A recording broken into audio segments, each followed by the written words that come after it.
পরিবেশগত ভারসাম্য নষ্ট করা হচ্ছে, দেদার বালি তুলে বিরাট দুর্নীতি সিন্ডিকেট চলছে এবং যে দুর্নীতি করছিলেন মিস্টার গান্ধী তাকে আবার কালকে চোরেদের রানী মমতা ব্যানার্জি ফিরিয়ে এনেছেন ওই দপ্তরে।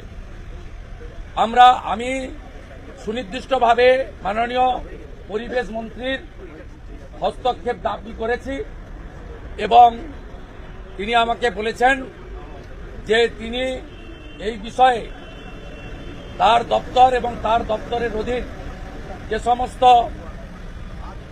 সংস্থা রয়েছে তাদের তিনি পাঠাবেন এবং সঠিক তদন্ত করবেন এবং এক্ষেত্রে ভারত সরকারের পরিবেশ দপ্তর, central pollution control board CPCB এবং এনজিটির যে গাইডলাইন আছে, কোথাও যদি ভাঙা হয়, আপনারা জানেন 2 মিটারের বেশি খনন করা যায় না, স্ট্যান্ডিং ডাইরেকশন আছে।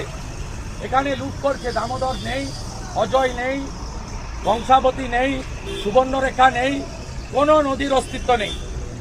ওদিকে তিস্তা, তোরসা, মহান থেকে শুরু করে তার সমস্ত কানেক্টিং যত আছে জলপাইগুড়ি সহ লুট চলছে।